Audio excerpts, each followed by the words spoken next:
Hello everyone, welcome back to Knock Knock Air Education. Here we have Aditi with us who has secured All India rank 119 this year. So a very big congratulations to you, Aditi. Thank you, ma'am. Congratulations, Aditi. So interview शुरू करने से पहले थोड़ा बहुत आपके बारे में जानते हैं कि बेसिकली आप बिलोंग कहाँ से करते हो एंड आपने अपनी मतलब जो बैचलर्स है वो कहाँ से की है? सर मैं मंगलोर उत्तराखंड से हूँ एंड मैंने अपनी जो ग्रेजुएशन है वो एसटी कॉलेज रुड़की से की है। ओके, तो आपका जो बैचलर्स है वो मेजरिंग इन मैथमेटिक्स है या फिर उसमें मतलब फिजिक्स केमिस्ट्री या physics, mathematics and computer. Okay, nice. So Aditi, how you got to know about this exam and how you started preparing for it?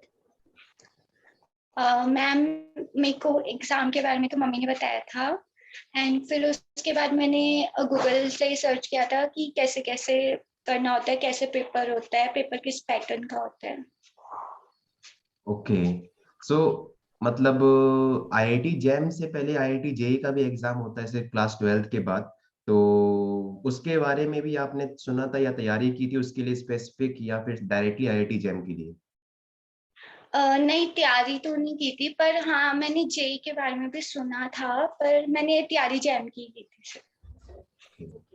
So Aditi, कब से आपने प्रिपरेशन स्टार्ट करी?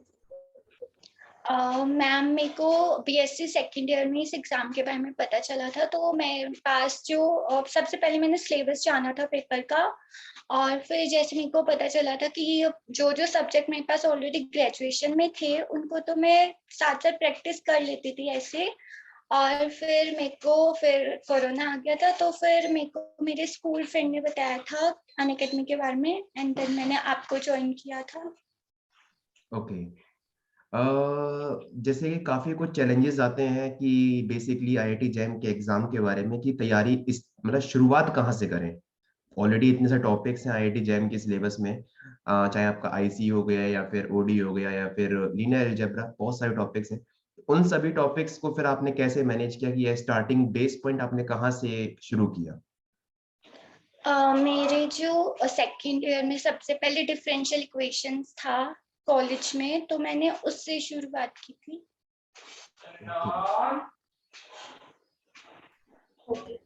So Aditi, I think this was your second attempt, right? Yes, ma'am. तो first attempt में कैसा क्या रहा और उसके बाद आपको कैसे पता लगा कि क्या प्रॉब्लम रह गई थी, कहाँ पे कमी रह गई थी जिसकी वजह से प्रॉब्लम हुई, फिर आपने उनके साथ कैसे काम किया? मैम सबसे पहले तो मेरे को ना फर्स्ट अटेम्प्ट में ये था कि एक तो सिलेबस में सबसे पहली बार थी ना, तो मेरे को प्योर पार्ट में इतना ज्यादा मतलब अच्छा नहीं लगता, मतलब अच्छा क्या मेरे को समझ में नहीं आता था। तो पहली दिक्कत तो मेरे साथ प्योर पार्ट में ही थी, और दूसरी मॉक टेस्ट में भी थी, और ये भी था कि मैंने पहले स्टैंडर्ड बुक नहीं पढ़ी थी। ओके, तो ये प्रॉब्लम्स थी। ओके, तो मतलब कहीं ना कहीं आपके अकॉर्डिंग स्टैंडर्ड बुक पढ़ना बहुत जरूरी है अगर आपको आईआईटी जैम में अच्छी रैंक लेके आनी है, तो कह सकते बुक हैं. पढ़ना जरूरी है, मतलब बुक पढ़ना जरूरी है मतलब। ओके, तो जो भी आपने बुक्स वगैरह फॉलो की हैं तो उसके बारे में थोड़ा बहुत बात यहाँ पे करते हैं. बाकी आपकी जो कंप्लीट बुक लिस्ट है वो हम लोग इस वीडियो के जो डिस्क्रिप्शन में वहां पे पूरी प्रोवाइड कर देंगे आपको, सभी लर्नर्स के लिए. Okay, so Aditi, then in सब चीजों पे काम करने के बाद आपने जब सेकंड अटेम्प्ट दिया तो वहां पे आपने मॉक्स वगैरह दिए होंगे, बुक्स वगैरह पढ़ी होंगी, तो मॉक्स में कुछ कंपैरिजन दिखा था लास्ट ईयर जैसे दिए थे तो उसमें जैसे मार्क्स सबसे पहले मेरा मॉक जब मैं फर्स्ट टाइम कर रही थी तो मॉक में मेरे ज्यादा अच्छे नंबर नहीं रहते थे, मीन्स 35 से 45 तक ही रह जाते थे, और इस बार थोड़ा इम्प्रूवमेंट हुआ था, मीन 65 55 तक गए थे नंबर एंड 75 भी गए थे। तो सबसे पहले तो लगा था कि चलो इस बार थोड़ा तो इम्प्रूवमेंट हुआ ही है। ओके, तो मतलब बेसिकली आपका जो जब आपने फर्स्ट अटेम्प्ट दिया था तो उस टाइम पर आपने कौन कौन से ऐसे टॉपिक थे जहां पर आपको लगता था कि यार कि यहाँ से क्वेश्चन बनेगा तो मैं वो क्वेश्चन अटेम्प्ट कर ही लूंगी, ऐसा कौन कौन से टॉपिक्स थे? जब मैंने फर्स्ट अटेम्प्ट दिया या तब मेरे को आईसी, वीसी और ओडी इनका तो लगता था।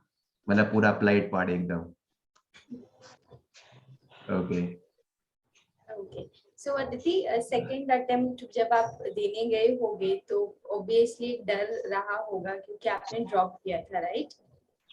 Yes ma'am. उस ड्रॉप के डर के साथ एग्जाम में जब 3 घंटे निकल के बाहर आए तो उस पर कैसा क्या लग रहा था कि इस बार हो जाएगा या कैसा था, मतलब एक्सपीरियंस? मेरे को पहले तो ये था कि पेपर जो था वो मॉडरेट तो था पर वो थोड़ा सा लेंथी था, तो मेरे को ये लगा था कि मतलब कहीं ना कहीं टाइम की कमी मेरे को लगी मेरे में, कि ऐसा था कि क्वेश्चन और भी थे जो मैं कर सकती थी पर वो हुए नहीं। तो मेरे को उनका सबसे पहले तो जब पेपर ओवर हुआ तो मेरे को यही लग रहा था, मैं पहले घर पे भी आके सबको यही बोल रही थी कि और भी मैं कर सकती थी पर वो टाइम नहीं बचा मेरे पास।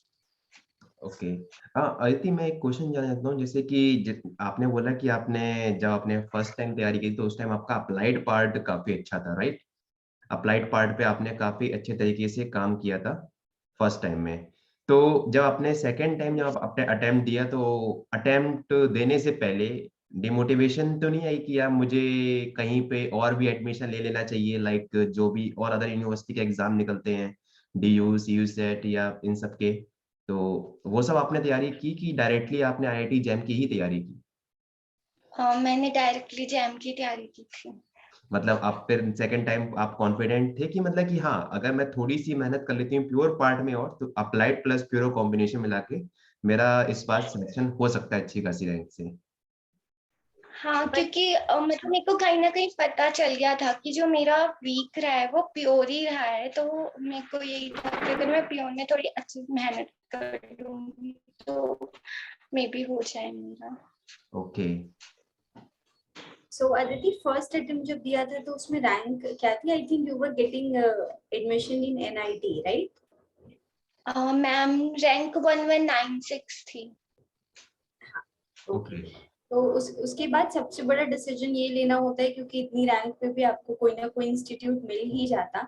सो हाउ यू डिसाइडेड कि हाँ मुझे ड्रॉप ही करना है, now I have to prepare for IIT JAM? That was a very basic step, क्योंकि जब स्टूडेंट को ड्रॉप करना पड़ता है और कहीं मिल भी रहा होता है एडमिशन तो कहीं ना कहीं वो एडमिशन ही ले लेते हैं rather than going for dropping for 1 year. Starting में तो मैं बहुत कंफ्यूज थी कि करूँ ना करूँ, फिर मतलब मम्मी पापा से बात किया तो वो मान गए थे, तो फिर मैंने भी सोचा चलो ड्रॉप ही कर लेती हूँ, एक मौका और दे के देख सकती हूँ। Exactly exactly. कहीं ना कहीं जैसे होता ही है ना कि हम लोग सोचते ही है कि चलो ऐसा करते हैं यूनिवर्सिटी में एडमिशन ले लेते हैं फिर अंदर जाके वहां पे दोबारा तैयारी करेंगे आईआईटी जैम की, बट वो चीज कहीं ना कहीं मिस हो जाती है क्योंकि आपको फिर अपना पैरेलल में मास्टर्स भी देखना होता है एंड देन फिर आईआईटी जैम की तैयारी भी देखनी होती है। वो थोड़ा डिफिकल्ट होता है उस सिचुएशन में। ओके, हाँ तो आपकी लास्ट टाइम रैंक 1196 आई थी, राइट? Yes sir. तो इस बार रैंक क्या आई है? 119। 6 हटा दिया आपने बस। चलो ये बढ़िया है फिर तो। ओके। तो अतिथि रिस्पॉन्स की वगैरह आई होगी, मार्क्स वगैरह इवैल्यूएट किए होंगे, तब तो खुश हो गए होंगे ना कि हाँ सिलेक्शन तो हो रहा है? हाँ मैम, तब तो पता चल गया था कि न्यू आईआईटी हो सकता है मिल जाए, लेकिन जब रिजल्ट आया तो हाँ, जब रिजल्ट आया तो then what was the reaction सबका? मतलब बिल्कुल ही शॉक हो गई थी क्योंकि सोचा नहीं था कि इतने में मतलब 119 रैंक आ जाएगी, तो बिल्कुल ही शॉक्ड हो गए थे एकदम से। ओके, वैसे इस बार एक आपके बार कितने मार्क्स रहे हैं? एक 45.33। ओके। तो अदिति एक बार रिजल्ट चेक किया था या 4 बार? ट्रस्ट हो गया था कि 4 मेरे ही बार। रिजल्ट है? 4 4 बार। बार check? पहले मेरे को ऐसे लगा था कि कहीं कुछ प्रॉब्लम तो नहीं होगी, फिर देखा कि अच्छा नहीं नहीं नहीं, मेरा है। अगर जगह होता इतनी की जगह तो मैं चेक करता कि 119 ही तो कहीं मेरा लास्ट वाला तो नहीं खुल रहा है 1196, वो लास्ट में कहीं कुछ 6 छुपा रह गया हो। पहले मेरे को यही लगा था कि आगे कुछ और तो नहीं है। सो अदिति, अभी काउंसलिंग भी चल रही है तो आपने शायद फॉर्म वगैरह फिल कर दिया होगा, तो कैसे क्या आपने प्रायोरिटी में रखा है, क्योंकि आपको भी शायद एक ड्रीम होगा कि हाँ मुझे इस आईआईटी में ही एडमिशन लेना है, तो क्या हाँ रखा? मैंने तो IIT रुड़की रखा है फर्स्ट प्रेफरेंस पे। रुड़की में रह के रुड़की में ही जाना चाहते हो? Yes ma'am. तो That's अगेन कहीं ना कहीं अप्लाइड पार्ट दोबारा से आ गया है यहाँ पर ना। बढ़िया है, अच्छा है। मतलब ये सही है कि आपको ये पता है कि आपका स्ट्रॉन्ग पार्ट कौन सा है और आप उसी आईआईटी को चूज भी कर रहे हो। ज्यादातर ऐसे बच्चे होते हैं ना कि अच्छी रैंक लाके उनको सिर्फ वो ट्रेंड पे जाते हैं कि कौन सी आईआईटी सबसे बेस्ट है, हम वहां पे पढ़ने जाएंगे। तो ये बहुत जरूरी है कि अच्छी रैंक लाके भी आप उसी आईआईटी को टारगेट कर रहे हो जहां पर आपका इंटरेस्ट है। okay. So Aditi, again a very big congratulations to you. And Aditi, कोई सजेशन जो आप 23 के एस्पिरेंट्स को देना चाहोगे, क्योंकि आई थिंक आपने लास्ट ईयर प्रिपेयर किया था तो आपके साथ भी बहुत सारे बच्चे थे जो 23 के लिए प्रिपेयर कर रहे हैं, so any suggestions, any tips you would like to give to them? Ma'am सबसे पहले तो यही कि प्योर और अप्लाइड का बैलेंस बना के रखना जरूरी है, और दूसरा यही प्रैक्टिस करते रहे साथ साथ ही। लाइक कोई टॉपिक ऐसे मत करे कि छोड़ ही दे, बिल्कुल नहीं, प्रैक्टिस करते रहे। अच्छा, वैसे एक लास्ट क्वेश्चन कि आपने प्योर वाले पार्ट पे स्पेसिफिक कैसे ध्यान दिया? मतलब जब आपने सेकंड टाइम जब तैयारी जब आपने स्टार्ट की है तो आपने कौन सा पार्ट सबसे पहले उठाया? सबसे पहले लीनियर अलजेब्रा उठाया था। तो लीनियर अलजेब्रा आपने सिर्फ लेक्चर से फॉलो किया या फिर खुद सेल्फ स्टडी से, बुक से, या पर्टिकुलर किस चीज से? पहले तो लेक्चर ही देखे थे, एंड फिर थोड़ा थोड़ा साथ साथ में जैसे जो जो आप पढ़ाते थे, आप और मैम दोनों पढ़ाते थे, तो उन्हीं के साथ साथ फिर सेल्फ सेव करना। Okay, nice. Aditi, any other suggestion जो आप प्योर के लिए देना चाहोगे, क्योंकि हमारे पास जितने भी बच्चे हैं प्लेटफॉर्म पे उनमें से ऑलमोस्ट 65% लोगों को अप्लाइड ही बहुत पसंद है, प्योर से बहुत डर लगता है। तो since you have faced the situation, तो कोई स्पेसिफिक चीज जो उनको कहना चाहोगे कि कैसे प्योर के लिए प्रिपेयर करें? मेरे को ऐसा लगता है कि जो अप्लाइड वाला है वो अगर अब यूनिवर्सिटी की बुक भी करोगे तो भी हो जाएगा, लेकिन प्योर के लिए स्टैंडर्ड बुक पढ़ना थोड़ा जरूरी हो जाता है, और बुक पढ़ना ही जरूरी हो जाता है उसके लिए। तो मेरी जो फर्स्ट टाइम थी गलती वो यही थी कि मतलब मैंने उसके लिए ढंग से बुक नहीं पढ़ी थी प्योर वाले पोर्शन के लिए, और फिर जब सेकंड टाइम बुक पढ़ी थी तो मेरे को अच्छे से समझ में आ गया था फिर वो। एंड फिर आपने बहुत बारी लेक्चर्स लिए थे, आपने भी और सर ने भी बारी बारी कराया था, तो फिर वो रिवीजन भी हो गया था।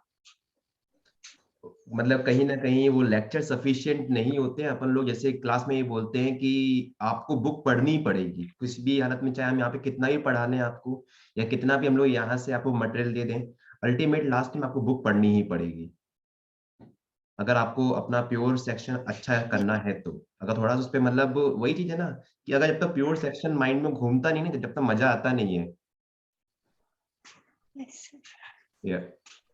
Okay, so Aditi, a very big congratulations to you once again, because it's a huge success कि एक 4 डिजिट की रैंक से 3 डिजिट की रैंक पे पहुंचना, that's a very tough job। और एक साल का ड्रॉप भी था तो डर भी था, बट उसके साथ में आपने किया। लास्ट क्वेश्चन कि आप अपनी सक्सेस का जो क्रेडिट है वो किस किस को देना चाहोगे? Who all are responsible for your success? Ma'am सबसे पहले तो फैमिली एंड आप लोग, आप Alka ma'am and Rishabh sir, आप एंड मेरा जो फ्रेंड जिसने अनअकैडमी डिपार्टमेंट है। ओके, होपफुली आपका ये इंटरव्यू जो है वो काफी सारे लर्नर्स को हेल्प करेगा कि कैसे हम अपने प्योर पार्ट को स्ट्रॉन्ग कर सकते हैं, क्योंकि ज्यादातर लर्नर्स की वही क्वेरीज होती हैं, सर मुझे प्योर पार्ट समझ में बिल्कुल नहीं आ रहा है, क्या करना चाहिए क्या नहीं करना चाहिए। पहली क्वेरी में हमेशा वही होती है कि सर कैसे स्ट्रॉन्ग करें। तो होपफुली उन सभी लर्नर्स के लिए ये एक आपने अच्छा तरीका बताया है कि बुक सबसे पहले रेफर करो, बुक से पढ़ो, बुक से नहीं आया तो पहले लेक्चर देखो, फिर लेक्चर फिर दोबारा बुक पढ़ो आके। तो बुक पढ़नी है अल्टीमेट लास्ट में आके। तो वो कहीं ना कहीं उनके लिए एक यहाँ से प्लस पॉइंट निकलेगा इस पूरे इंटरव्यू से। Okay, thank you so much, Aditi. for having this interview with us. It was great talking with you. Thank you. Thank you so much, Aditi, and And congratulations. once again, congratulations. Yeah. Thank you.